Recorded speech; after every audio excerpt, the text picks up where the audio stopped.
Good morning, dear students. So in today's lecture we will discuss about the determination of order of reaction by integrated rate method of first order reaction. So what about the first order reaction? The first order reaction is being determined by, or you may say the rate of the first order reaction is being determined by the change of one concentration term of the reactant. यानी इसकी dependency क्या है? इसकी dependency one concentration term of the reactant पर करती है. ठीक है. So rate we may say that rate can be determined by the change in one concentration term of the reactant for a particular reaction. So suppose if we say for a general reaction A gives product. Again if I say that when time is equal to 0, the concentration of A is small a, or you may also say it as A naught, जैसे कि हम लोगों ने पहले किया था. Product would be 0. And if suppose I said after time t,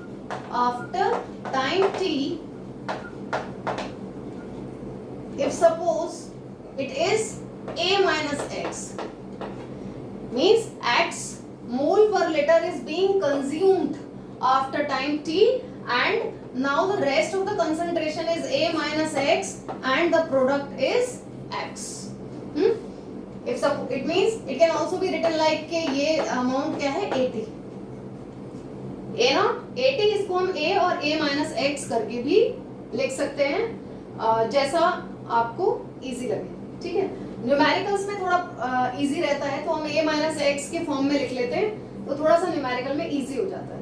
okay. Now let's see कि rate को हम दो तरीके से एक्सप्रेस कर सकते हैं. जैसे कि मैंने आपको जीरो ऑर्डर में बताया उसी तरीके से यहाँ पे करना है. सो डिफरेंशियल रेट लॉ क्या कहता है? डिफरेंशियल रेट लॉ के अकॉर्डिंग आप रेट को एक्सप्रेस कर सकते हैं. Rate R is equal to minus D concentration of A upon dt. Yes. And what about rate law expression? According to rate law, we can write rate is equal to K. Now, concentration of reactant A raised to the power 1. क्यों? क्योंकि यहाँ पर rate हम किससे determine करते हैं? In change of the reactant, change in concentration of the reactant raised to the power 1. One concentration term पर dependency है. ठीक है. इसी को तो हम कहते हैं order of reaction. Rate law expression में जो हमारा कोफिशिएंट आता है उसका सम कहलाता है. यहाँ पर हमने एक ही रिएक्टेंट लिया है, one concentration term is that, so rate of order of reaction is 1. दोनों ही रेट है, रेट को इक्वेट कर सकते हैं. सो ऑन इक्वेटिंग क्या रहेगा? Minus DA. माइनस का साइन क्यों पुट किया है? क्योंकि रिएक्टेंट जो है हमारा वो with the passage of time decrease करता है. So minus DA upon DT is equal to K A raise to the power 1 means A. ठीक है. अब हम क्या करते हैं कि सेम टर्म्स को एक साइड ले आते हैं, यानी A के साथ A टर्म को ले आते हैं और DT को उधर भेज सकते हैं. Is there any problem in it? कोई प्रॉब्लम आई डोंट थिंक ये है. Minus DA upon concentration of A is equal to K into DT. ठीक है. लिख सकते हैं इस तरीके से, इक्वेट करके आ रही है हमारी ये वैल्यू. नाउ अगेन डिफरेंशिएशन को हमें कन्वर्ट किसमें करना है? इंटीग्रेशन में. कैंसिल आउट करना है इंटीग्रेशन से. हम इंटीग्रेटेड रेट मेथड कर रहे हैं. ठीक है. तो हम क्या करेंगे? On integrating both the sides, on integrating both sides, दोनों साइड जब हम इंटीग्रेट करेंगे तो दैट वुड बी, अभी मैं क्या कर देती हूँ, माइनस साइन को इधर भी ट्रांसफर कर सकती हूँ ना.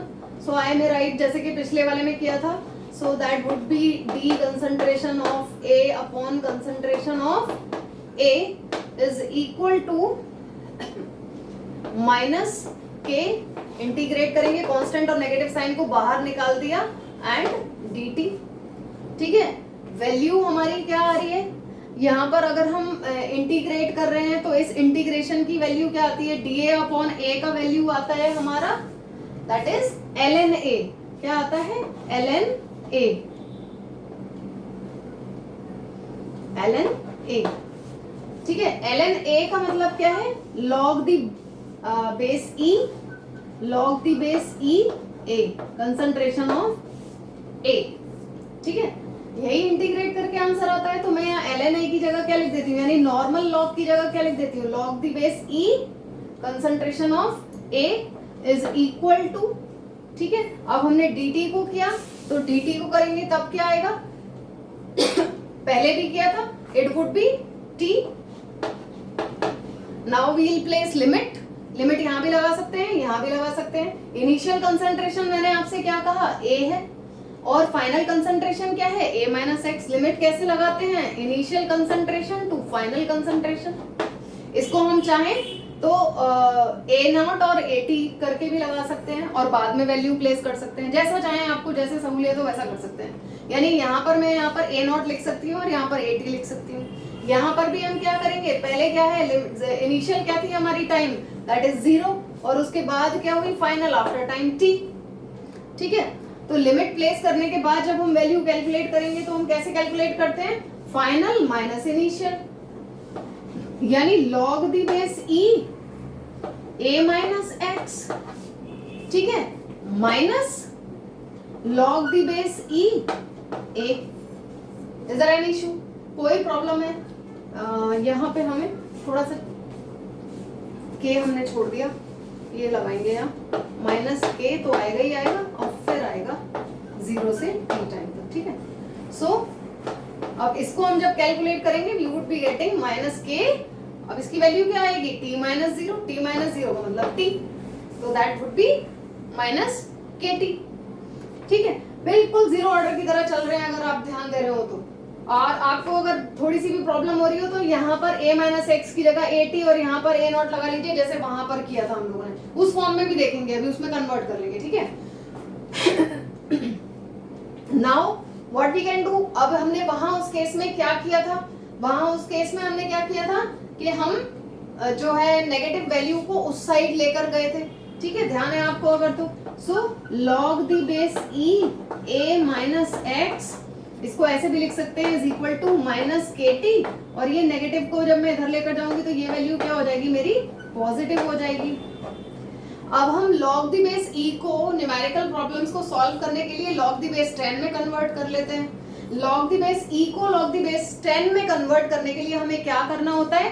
Simply we are to multiply it by 2.303, that you are to remember. ध्यान रखेंगे, log द बेस e को आपको कन्वर्ट करना है log द बेस 10 में, तो log द बेस 10 में कन्वर्ट करने के लिए आप क्या करते हैं? इसको 2.303 से मल्टीप्लाई कर देते हैं सिंपली, ठीक है। So 2.303 log the base 10 a minus x is equal to minus kt plus 2.303 log the base 10 a। हो गया, कन्वर्ट हो गया, ठीक है। Now what we are to do, हमें अब क्या करना है? हम क्या करेंगे? इसको सिंप्लीफाई करने के लिए इस पूरी रिएक्शन को 2.303 से डिवाइड कर देंगे। इस पूरी रिएक्शन को क्या करेंगे? 2.303 से डिवाइड करेंगे। तो इसको जब आप 2.303 से डिवाइड करोगे ये कैंसिल हो जाएगा, इसको 2.303 से डिवाइड कर लो आप, और इसको भी आप क्या कर लो? 2.303 से डिवाइड कर लो, तो ये भी कैंसिल हो जाएगा। तो फाइनली हमारी क्या रिएक्शन, हमारी क्या इक्वेशन बन के आ रही है? देखिए जरा, that is log the base 10 a minus x is equal to minus kt upon, ऐसे लिख लेते हैं, माइनस k अपॉन 2.303t, ठीक है, plus log the base 10a। बोलिए कोई प्रॉब्लम है? a माइनस एक्स को मैं यहाँ at भी मेंशन कर सकती हूँ, और इसको यहाँ पर मैं a नॉट भी मेंशन कर सकती हूँ, कंफ्यूज होने की जरूरत नहीं है। अब ये हमारा क्या बन गया? एक लीनियर इक्वेशन हमारे सामने आ गई।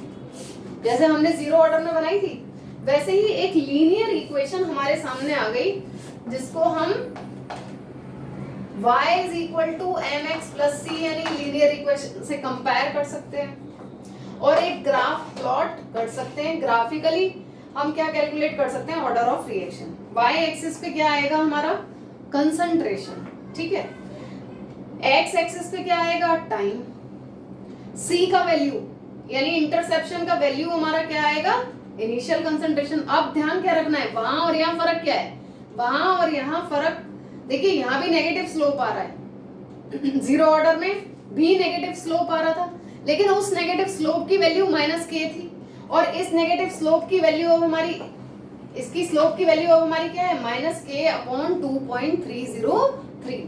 और वहां y एक्सिस पर कंसंट्रेशन था, x एक्सिस पर टाइम था, यहाँ भी है, लेकिन वहां पर सिर्फ कंसंट्रेशन था, यहाँ पर log द बेस 10, यहाँ पर log कंसंट्रेशन है, concentration of log of concentration, ठीक है। और वहां पर भी हमारा क्या आ रहा था, वहां पर भी हमारा a नॉट आ रहा था, इंटरसेप्शन का वैल्यू कंसंट्रेशन के लिए, इनिशियल कंसंट्रेशन आ रही थी, इंटरसेप्शन का वैल्यू, लेकिन यहाँ पर क्या आ रही है, log of initial concentration. Clear हो रही है मेरी बात? चलिए अब इसको थोड़ा सा और आगे समझ लेते हैं। तो एक तो हमारे मतलब कि ये चीज आ गई जो ग्राफ बनाने में हमें हेल्प करेगी।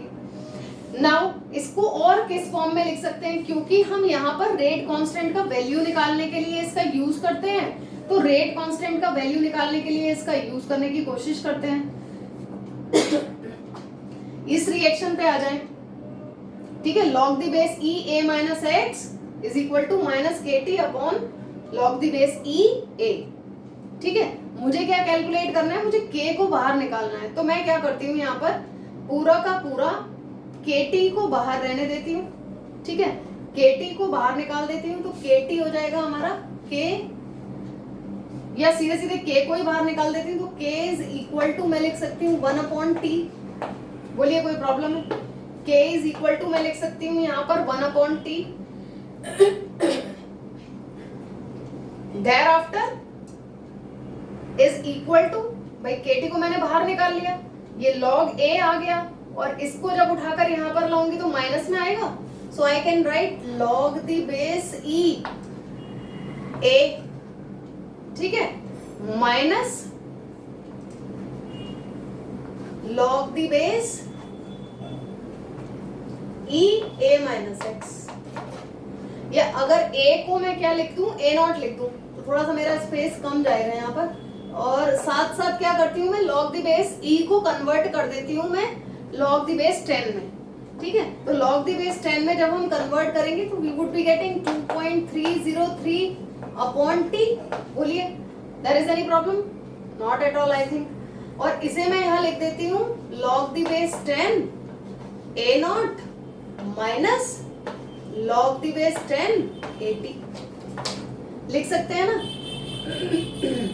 अब log सॉल्व हम कैसे करेंगे, जो माइनस में होता है वो अपॉन में हो जाता है, अगर ध्यान हो आपको,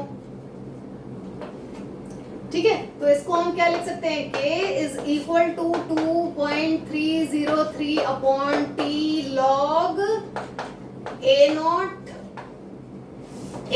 bye a। So by putting the values, अगर आपके पास इनिशियल कंसंट्रेशन है, आपके पास आफ्टर टाइम t कंसंट्रेशन है, ठीक है, और t की वैल्यू दे रखी है, आप k को कैलकुलेट इस फॉर्मूला से आसानी से कर सकते हैं। क्लियर हो रही है बात? ये हमें क्यों ध्यान रखना है, ग्राफ प्लॉट करने के लिए ध्यान रखना है। ये हमें क्यों ध्यान रखना है, just to calculate the value of k का वैल्यू कैलकुलेट करके हम बता सकते हैं कि ऑर्डर ऑफ रिएक्शन क्या है, वो न्यूमेरिकल्स में देखेंगे किस तरीके से। I think must be clear to all, clear हो गया होगा सबको। फिर से एक बार देख लेते हैं। फर्स्ट ऑर्डर रिएक्शन के लिए मैंने एक सिंपल सा रिएक्शन ले लिया, A गिव्स प्रोडक्ट। रेट की डिपेंडेंसी यहाँ 1 concentration term of the reactant में करती है। टाइम 0 पर कंसंट्रेशन सपोज मेरा A नॉट या A है और प्रोडक्ट 0 है। आफ्टर टाइम t आई में राइट AT, और AT का वैल्यू मैंने A माइनस एक्स ले लिया कि इसमें से x जो है वो कंज्यूम हो गया और x किस में कन्वर्ट हो गया, प्रोडक्ट में कन्वर्ट हो गया, ठीक है। डिफरेंशियल रेट लॉ के अकॉर्डिंग मैंने यहाँ पर रेट लिखा, that would be equal to minus dA upon dt। Negative का साइन इसलिए पुट किया क्योंकि reactant going on decreases with the passage of time, ठीक है। फर्दर रेट लॉ अगर हम यहाँ पर देखते हैं, रेट लॉ के अकॉर्डिंग तो R इज इक्वल टू, क्योंकि change in one concentration term पर डिपेंडेंसी है रेट की, तो K A raise to the power क्या आएगा 1, इसकी वैल्यू सेम ही रहेगी, दोनों को इक्वेट करेंगे, minus d upon d t is equal to k a. एक से टर्म्स को एक जगह ले आते हैं, तो ए को इधर ले आते हैं और डी टी को उधर भेज देते हैं, और फिर क्या करते हैं हम इंटीग्रेट करते हैं। इंटीग्रेट के लिए हम लिमिट भी लगाते हैं, दैट इज अगर हम कहते हैं डी ए अपॉन ए, जब हम डिफरेंशिएट करते हैं तो इसकी वैल्यू, इंटीग्रेट करते हैं तो इसकी वैल्यू क्या आती है, दैट इज ओनली ए, यानी डी ए अपॉन ए का वैल्यू क्या आता है, log the base e a, या एल एन ए भी कहते हैं इसको, natural log. Log the base e का मतलब नेचुरल लॉग। लिमिट आपने लगाया, इनिशियल कंसंट्रेशन मैंने कहा ए से ए माइनस एक्स है, यानी ए नॉट से ए टी है, इज इक्वल टू माइनस के 0 से टी है। जब इसको सॉल्व करेंगे तो फाइनल माइनस इनिशियल करते हैं, तो log the base e a minus x, यानी log the base e a t minus log the base e a naught, या ए किसी को भी रख सकते हो आप दोनों में से, है ना, जो आपको आसान लगे, is equal to minus k T. Solve करेंगे इसको, so log the base a minus x, इसको यहां ले जाएंगे तो प्लस का हो जाएगा। लॉग द बेस e को लॉग द बेस 10 में कन्वर्ट करने के लिए हमें क्या करना होता है, 2.303 से मल्टीप्लाई करना होता है, तो हमने क्या किया, इसको 2.303 से मल्टीप्लाई कर दिया यहाँ भी और यहाँ भी। अब हमारा लॉग किस में कन्वर्ट हो गया, लॉग द बेस 10 में कन्वर्ट हो गया। अब इस रिएक्शन को सॉल्व करने के लिए हम क्या करेंगे, पूरी रिएक्शन को 2.303 से डिवाइड करेंगे। डिवाइड करने पे ये कैंसिल हो जाएंगे, 2.303 कहाँ रह जाएगा, यहाँ रह जाएगा, और हमारी फाइनल इक्वेशन आ जाएगी, जिससे हम ग्राफिकल रिप्रेजेंटेशन देख सकते हैं, graphically order of reaction find out करने के लिए, जो कि आपको एग्जाम में पूछा जाता है। It follows the linear equation y is equal to mx plus c। अभी हम यहाँ पर ग्राफ बनाकर देखेंगे, इसकी तब बात कर लेंगे। फर्दर हम इसी रिएक्शन पर वापस आ जाते हैं, ठीक है।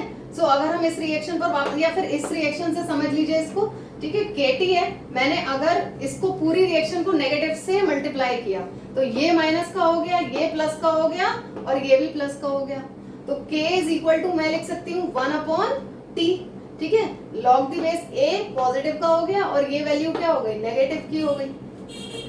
इस a का मतलब है a नॉट, और इसका मतलब क्या है हमारा, इसका मतलब है a टी, ठीक है। तो a not minus a T के फॉर्म में भी मैंने आपको लिख के दिखा दिया, जिससे आपको समझ में आए initial concentration after time t concentration, ठीक है। सो हमारा फाइनल फॉर्मूला क्या आ जाता है, k is equal to 2.303 upon t। Zero order में क्या आ रहा था, k is equal to a not minus a t, concentration, initial concentration, इसको लगाने की जरूरत ही नहीं है, initial concentration minus final concentration upon t। ये क्या आ रहा था हमारा, जीरो ऑर्डर के केस में आ रहा था, ये आ रहा है हमारा फर्स्ट ऑर्डर के केस में। तो ये फॉर्मूला पुट करके आप वैल्यूज लगाकर k की वैल्यू फाइंड आउट कर सकते हैं। Is that clear to all? So first take the screenshot of it, उसके बाद हम ग्राफिकल रिप्रेजेंटेशन की बात करेंगे।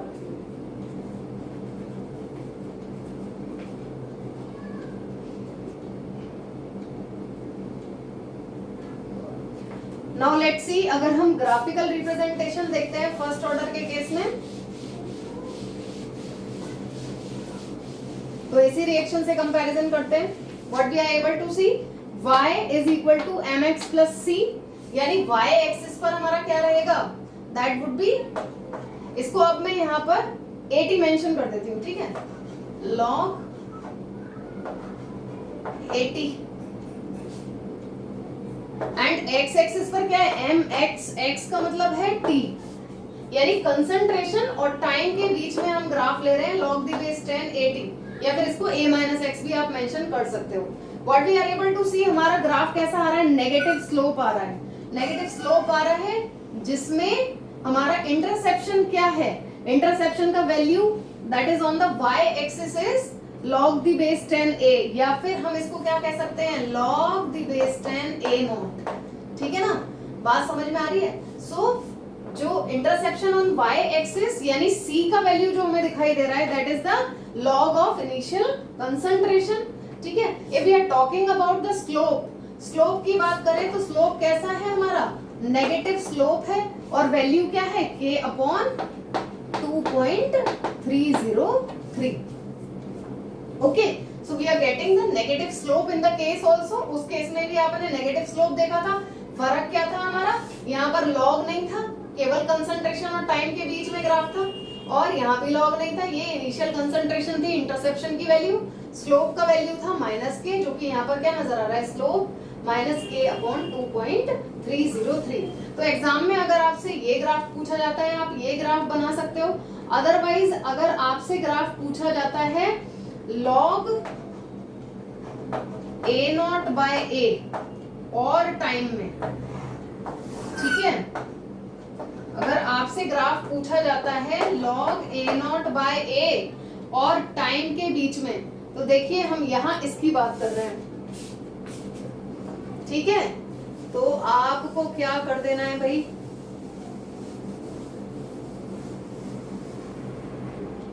हमने क्या लिया है, y एक्सिस पर ये वैल्यू ली है, ठीक है. तो इसको मैं यहाँ पर ऐसे भी लिख सकती हूँ ना, यहाँ पर मैं लिख सकती हूँ, और टाइम लिया है हमने x एक्सिस पर, कंपैरिजन कर लें, y is equal to mx, ठीक है. y एक्सिस क्या है हमारी, log A0/A, ठीक है. x एक्सिस पर हमारा क्या है, टाइम. तो इसको मुझे किस फॉर्म में लिखना पड़ेगा, दैट वुड बी 2.303 अपॉन के. इसको इस फॉर्म में भी लिख सकते हैं ना रिएक्शन को, log A0/A is equal to 2.303 upon K into,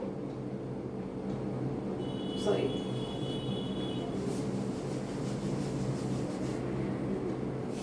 is K upon 2.303 into D. ये आएगा आपका.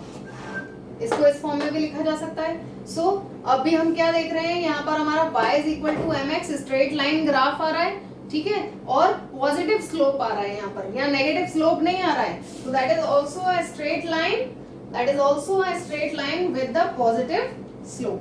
यहाँ पर स्लोप का वैल्यू हमारा क्या आएगा, that would B k upon 2.303.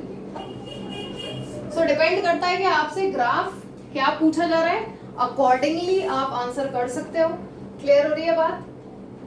So that is the graphical representation in the case. अब हम कैरेक्टरिस्टिक्स में सबसे सिंपल, सबसे ज्यादा इंपॉर्टेंट बात करेंगे हाफ लाइफ पीरियड की, जो आई थिंक आपको सिंपल लगी होगी. जीरो ऑर्डर में भी हाफ लाइफ पीरियड क्या टाइम पीरियड होता है, वो टाइम पीरियड जिस पर के हमारी इनिशियल कंसंट्रेशन की हाफ कंसंट्रेशन रह जाती है, यानी वो टाइम पीरियड जिस पर के हमारी रिएक्शन हाफ कंप्लीट हो जाती है, और जो हमारा बचा हुआ अमाउंट है वो कैसा रह जाता है, हाफ रह जाता है, ठीक है. So half life period when the concentration, initial concentration of the reactant reduce to half, you में से.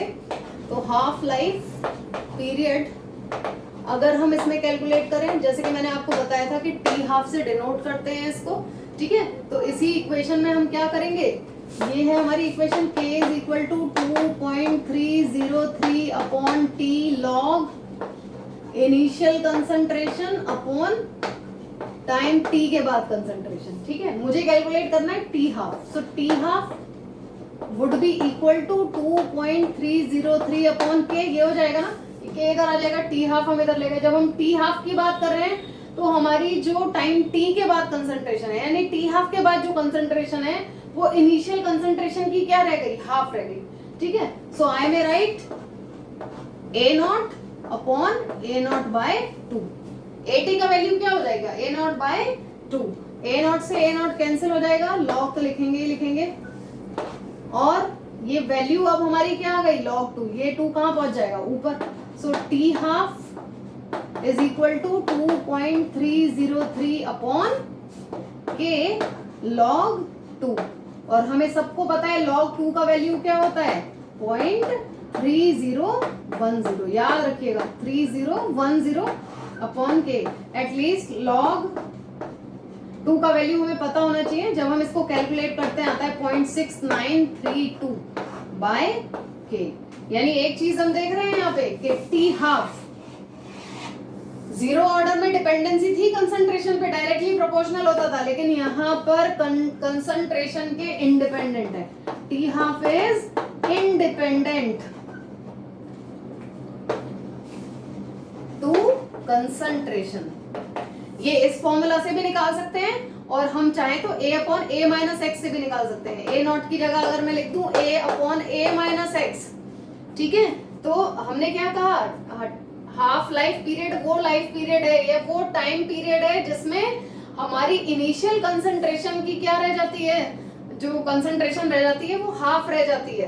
तो यहाँ पर x की वैल्यू मैं क्या लिख सकती हूँ, a/2 लिख सकती हूँ ना। तो a माइनस a/2 भी क्या हो जाएगा, a/2। a अपॉन a/2 का मतलब a से a कैंसिल, 2 ऊपर चला जाएगा। So here also it would be the same, चाहे इस फॉर्म में कर लो चाहे इस फॉर्म में कर लो, एक ही बात है, जैसे आपको इजी लगे वैसे कर लीजिए, ठीक है। So t half is independent to the concentration. इसका मतलब अब अगर मैं ग्राफ प्लॉट करती हूँ टी हाफ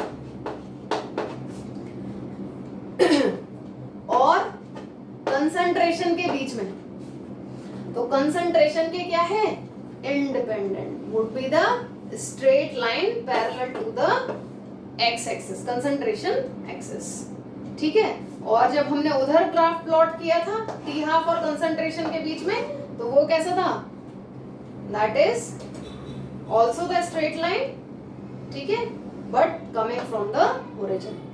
ध्यान रखना है। तो ये डिफरेंसेस हैं। आपको ग्राफ दे दिए जाते हैं, आपसे ऑर्डर ऑफ रिएक्शन पूछा जाता है, या आपको वैल्यूज दे दी जाती है। न्यूमेरिकल्स बहुत ज्यादा आते हैं, most of half life period पे आते हैं।